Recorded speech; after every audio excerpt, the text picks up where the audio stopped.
Hi everyone, my name is Lola and today I'll be taking you with me on another Formula 1 adventure. I'll be sharing all my tips and tricks, so if you want to go to this race yourself, make sure to watch this video and you will be completely prepared before you go. You might have already seen my video about the Monaco Grand Prix, but this time we are heading to another very legendary track in Spa. In 2023, I got a behind the scenes look at this beautiful circuit. In 2024, I attended the Formula 1 Grand Prix, and this year I also went to the 2025 Belgian Grand Prix. So let's talk about it. Good news, Spa is one of the most affordable races of the calendar. Let me introduce you to general admission tickets. General admission means that you don't have a grandstand. You don't have a seat. You can just walk around the circuit and you have special general admission zones. They call it bronze in Belgium, where you can stand or either sit on your own chair. In Belgium, the zones for general admission are quite big. You can actually walk around the entire circuit. If I compare it to Zandvoort, you have way more places to sit in Spa. You can literally walk around the entire track and see so many places. And since Spa is such an iconic track, there are so many places where you can sit and have a really good view. The only problem is it rains a lot in Spa. It's really unpredictable weather, so sitting on the grass is not always really comfortable when it's raining. So make sure to take a chair or something else to sit on so you'll be dry. The other thing that's not really nice about general admission is you don't have a seat, which means you have to arrive early if you want a good spot. Especially in Belgium, people arrive really early on race day, so make sure if you want the best spot to come and arrive early. Like I said, I went to the Belgian Grand Prix 2 times, including a sprint weekend, so I've seen 3 Formula 1 races at this track, and I've seen many places where you can sit with a good view, so let's talk about it. So where I sat in my first race was the Camel Straight, and I think that's the most popular spot in Spa to sit. Why is it? It's just on top of Eau Rouge. It's a DRS zone and a pretty good overtaking corner, so you have plenty of action to see.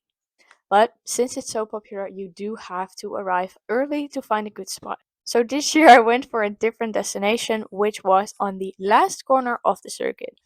Last year I really wanted to try to get there, but I got lost. There's tunnels underneath the circuit, and I just came out of the tunnel and I arrived somewhere completely different than I expected, so I totally got lost.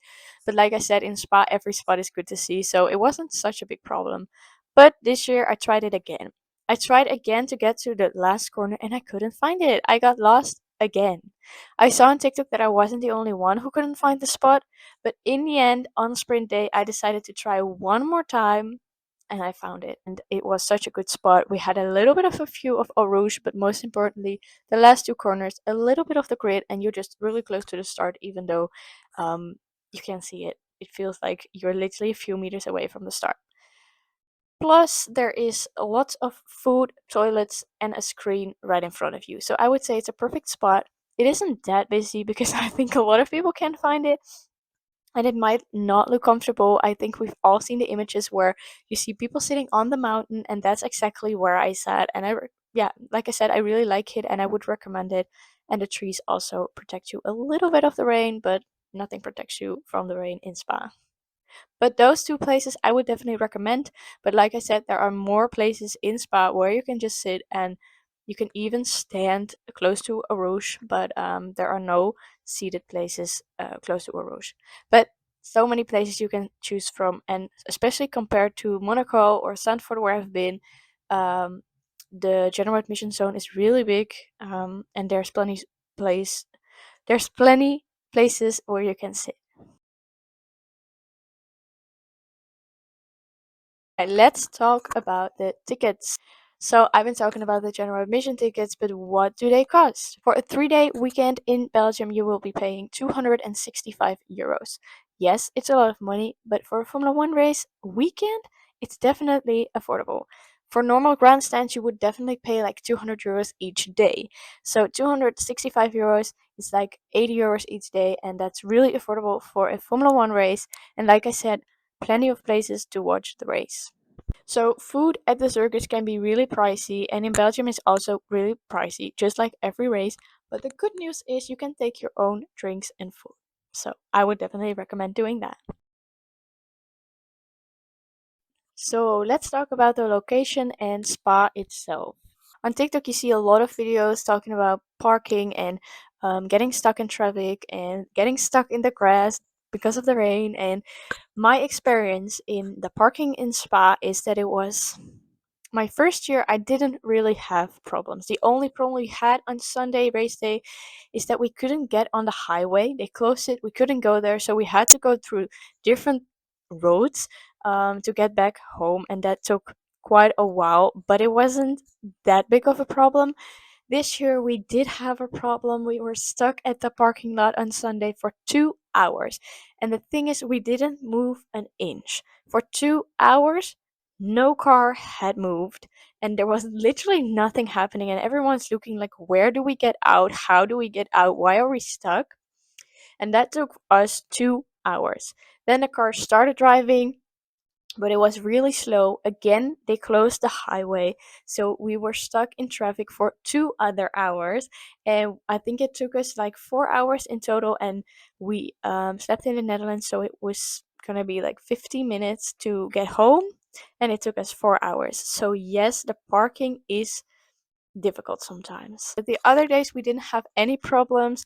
I feel like the one zone is definitely better than the other, and like the year before we didn't have any problems, and this year we did. So it really depends. We were like all in the back on some random mountain, and at some point I thought they literally forgot us. But I think, yeah, they should definitely work on that, and you should definitely have that in mind. On Sunday you probably have problems with the parking to get out. So make sure you had your food before you go to your car, because that's the mistake we made. We didn't have any food, and we didn't have dinner yet, and we slept in the car, and it took us 4 hours to get home. So be prepared. Maybe stay a little longer on the circuit, but I think no matter what, you might be stuck on the Sunday. Another option you have is the shuttle bus. This is what we went for in 2024, and that's why we didn't get stuck on the parking zones. But a friend of mine got stuck for also like 2 hours, I believe. Um, so the shuttle bus is definitely recommended, but like I said, the highway was still closed, so we still had to go like on different roads to get home. Um, but yeah, last year we didn't have that much problems with the shuttle. It is busy, but it was not as busy as on the parking lots. And you have many places you can take the shuttle from, even from the Netherlands. I believe Eindhoven and Maastricht, but also very close to the circuit. You can drive there, park there, and then the shuttle will bring you to the entrance. So the shuttle is also a really good option. So my first year, I was on a campsite 20 minutes away from the circuit, and a friend picked me up every day from the campsite to the circuit. And it was a 20-minute drive. I think it was every day, maybe 30 minutes because of the traffic. But like I said, in the first year, we didn't have really problems with the traffic. So that was definitely fine, and I would recommend staying a little further from the circuit. So this year I stayed at a friend's house who lives in Maastricht, which is a Dutch city. So even though you're going to the Belgian Grand Prix, you might want to think about places in the Netherlands. So if you look at the south of the Netherlands, called Limburg, or what I said, Maastricht, it's like less than an hour away from the circuit, and you might want to look there for some good places. So like I said in my Monaco video, I wouldn't recommend a hotel if you're on a budget. You can definitely look on Airbnb, or like I said, a campsite. Belgium also has a lot of campsites around Spa, or like literally at the circuit, but they are obviously really expensive. But yeah, they're really, really, really close to the circuit. So if you want to be close to the circuit, you can definitely sleep almost at the circuit, but it's really expensive. So you either go for a campsite a little further away, or like I said, maybe look in the Netherlands, because that's also less than an hour away. So there's actually plenty action on the track. You have not only Formula 1, also Formula 2, Formula 3 and Porsche Super Cup drive at the circuit in Spa. But also the years I've attended, there were historic cars. So there's plenty of action on the track, and you will never be bored. Next to that, you also have a fan zone, which you have at every single Grand Prix, where you can attend the podium. And at the podium, all drivers will come up team by team in duos, and they'll do a little challenge, an interview, and there will be so many fans. And at the fan zone, you can also, I believe, sim race. Um, there's a ferry wheel. Like there's so many things you can do at the fan zone, and obviously eat or buy merch. The merch is really expensive at every track. You can better order it online. um, but yeah, there's plenty of things to do in Spa, at the fan zone, or around the track. What can you and what can you not bring to the circuit? Belgium luckily isn't that strict with their rules. I think I've used this example before, but in Sanford you cannot bring food, drinks, umbrella, camera. You can bring anything. In Belgium you can bring all of those things. So make sure to be ready for rain. Poncho, umbrella, rain suit, whatever suits you the best. Make sure to bring either one of these or all of them, whatever you want, but be prepared for rain. So, do you have general admission tickets? Make sure to bring a chair or a cushion, something to sit on, even if it's an extra poncho to sit on, so you don't have to sit on the grass. Something that really saved me this year was bringing a towel, and it sounds a little weird, but when it's raining, you get wet, obviously. But then when it's dry, you're wet. You're completely wet. Your hands are wet. Your arms are wet. Everything is wet. Also, when you're in the grandstand, to obviously dry your seats.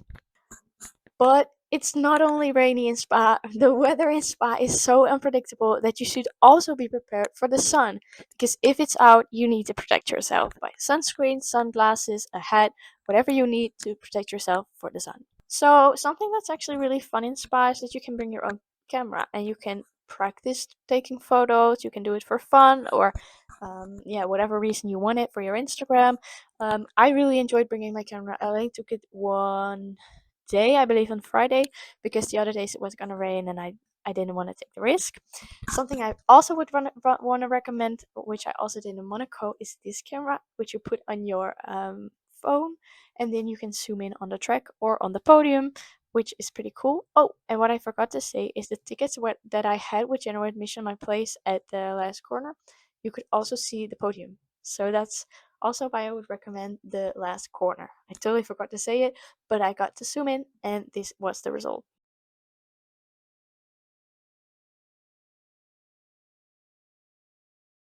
So I've attended 6 races in my life now, and I cannot stop talking about the Belgium atmosphere. I really like the fans. I think from the Dutch, Monaco, and Belgian Grand Prix, I like the fans of the Belgian Grand Prix the most. The atmosphere is really nice.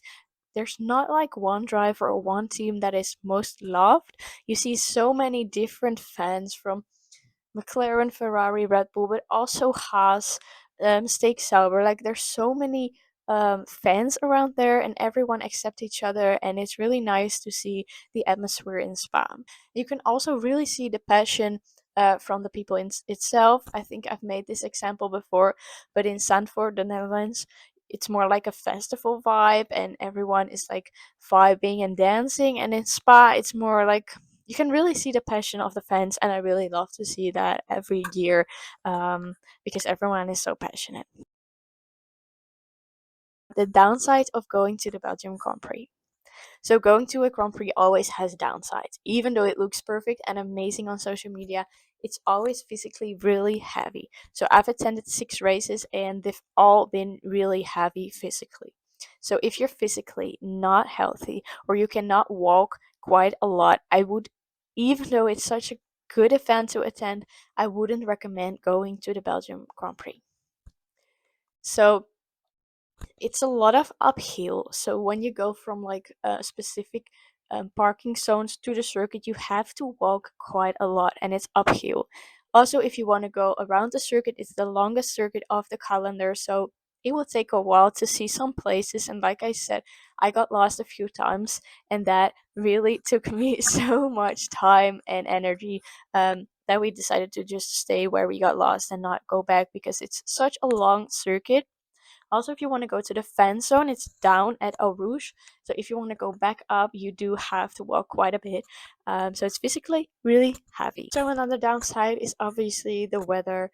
The weather in Spa is really unpredictable, and I don't think there's ever been a Belgian Grand Prix weekend without rain. So if you go, you really need to be prepared for the rain. And then last but not least, like I said, not everyone has problems with the parking, but I had this year and I had a little bit of a problem last year. So also be prepared for some parking problems. So I think those are the three main downsides of the Belgium Grand Prix. The weather, it's physically heavy, and the parking is almost always a problem. If you are as passionate as I am, and if you really love attending Grand Prix or you want to attend a Grand Prix for the first time, it is in the end worth it. It is heavy, you will be tired, you will be wet, but it is worth it. So in the end, I would definitely 100% recommend you to go to the Belgium Grand Prix.